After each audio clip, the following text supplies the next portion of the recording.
I created the Neophyte podcast to step out of my comfort zone. My story is about overcoming my stutter to become a broadcaster. I graduated with a creative writing degree because I prefer writing than talking in front of an audience, so my blog follows my progression as a podcaster.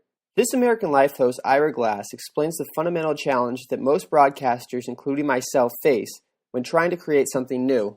Nobody tells people who are beginners, and I really wish somebody had told this to me. All of us who do creative work, we get into it, and we get into it because we have good taste. And you get into this thing that I don't even know how to describe, but it's like there's a gap, that for the first couple of years that you're making stuff, what you're making isn't so good, okay? It's not that great. It's trying to be good. It has ambition to be good, but it's not quite that good. But your taste, the thing that got you into the game, your taste is still killer. And your taste is good enough that you can tell that what you're making is kind of a disappointment to you. You know what I mean? Like, you can tell that it's still sort of crappy. A lot of people never get past that phase. A lot of people at that point, they quit. The story of my blog is about creating a podcast that isn't crap despite my lack of broadcast experience in audio production.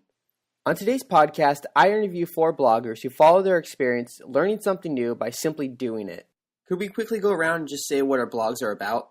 So my name is Brad Wilkim. My blog's name is Days of Heaven's Gate, which is a reference to Michael Cimino's film Heaven's Gate, which bankrupted United Artists and ended the era of the new Hollywood 1970s filmmaking.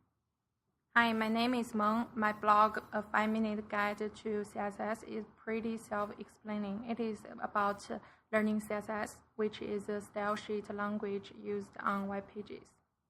My name's Ro Reddick. I'm author of Drink to the Face, a reality TV blog that also examines my deep unhappiness with my relationship.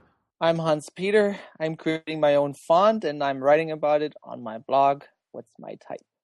Podcasting was an effective storytelling tool because it's more intimate than written text. Each interview was trying to be like 2 people talking at a bar, and the audience was just eavesdropping. Tell me what necessary elements go into effective storytelling.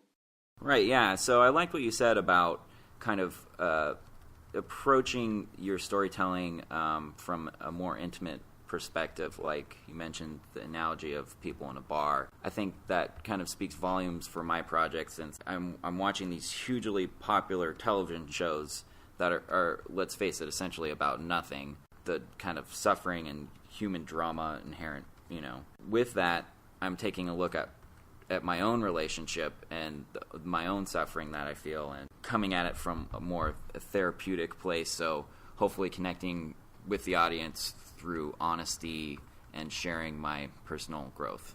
I thought about this, and it seemed to me that people have been telling stories forever, so we kind of have a good idea what works. It's probably more likely that people will listen to you when you're genuine and passionate about something. And what you say probably should be entertaining, inform somebody, or move you a bit. So having a goal or some tension can't hurt either. So I think if you can do all these things well, you're already in a very good way.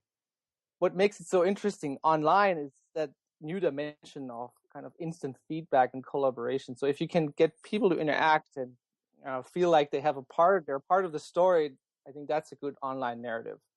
In my blog, I kind of try to stay true of all of these, though I'm not sure if I really moved people with my font. At least I hope they won't cry when they see it. The main focus I was looking at was history, and thinking about story in the context of the past, and looking at some very famous or well-known films from the 80s.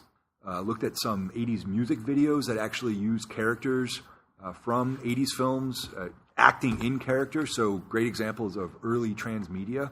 And, really trying to find points in these films like Gremlins, The Untouchables, that allowed the filmmaker to maintain their artistic vision while still working under the constraints of the 80s era studio system.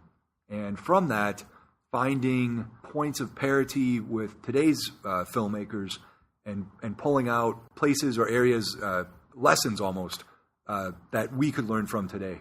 I also regarded my blog as a learning opportunity for myself, since I'm not an expert on CSS. I'm still learning something out of it every single day. But this blog is also based on my personal experience, so that's why I think I have something to share with my viewers. And I always thought that a good story must be interesting and funny. When I started blogging about CSS, I tried to be fancy and funny. I tried to produce some animated videos as tutorials. I thought that was the only way to attract viewers, but this is not true. The main reason why people come to a learning-based blog like mine is because they really want to learn something. I targeted 5 subreddits that I thought related to my blog to promote each podcast. What strategies did you implement to create audience engagement? You mentioned subreddits. That worked for me really well, too. What I found out, though, is that the fun posts kind of work better, like about Comic Sans and so on. The advice part, maybe not so much in my case. Another thing I did is to get that advice, I was reaching out to Thai forums and kind of later to individual experts. And that worked really well, and people commented and got on my site. I got a lot of good tips. The problem with that is once you have their attention, you need to keep it. And that means posting soon and often. And it's kind of hard when it takes me to like hours to draw letters and something. So I had to really keep up with that. And sometimes I might not have. And good use of keywords really worked as well. 3 days after I posted my first blog online, I got a reblog from someone I don't know. It was really amazing because at that time, I haven't started promoting my blog that much. Then I realized once your blog went public, there was a chance for your blog to be searched by someone else online. Therefore, if you want to increase your awareness, you need to come up with the most appropriate and precise keywords for every single post. Yeah, so in my case, I somehow know a number of B-movie filmmakers and was able to connect into their online communities. Via Facebook, there's a blog called B-Movie Nation. And, no sooner did I write the first post about Nightmare on Elm Street, than they asked me to, post it on their blog and they linked to it. And I actually thought that, oh man, this is going to be really easy. This is, audience engagement. I love it. And the next post, didn't have that same level of response, and my metrics never really lived up to what I was hoping. Audience engagement, I think, is an ongoing process that you really have to be focused. For my blog, I was really targeting these people who are predisposed to liking a reality TV narrative, people who kind of like the suffering, who like the drama, who like the sheer absurdity of some of these fights and conflicts that arise on these shows. And by weaving my own kind of absurdist narrative of my relationship and my unhappiness, and I thought that might be enough to catch, to reel people in. The problem was when I started my blog, I wasn't writing about shows in a timely fashion because there's no shows that I wanted to write about when I started. It wasn't until I started writing about television programs as they were happening, the night that they were happening, that I started to get kind of wandering hits off the internet. The funny thing is, most of the hits I got were from Google image searches trying to rip pictures from my blog posts that I had screen capped or provided to viewers, which was something very unexpected. What's one thing your project taught you about effective digital storytelling? Well, for me, I talked about timeliness a little bit in my posts, but in actuality, I would say humor and transparency really are the best way to connect with the audiences. For me, I think it's useful content and keep those content short. For me, it's maintaining an authentic voice.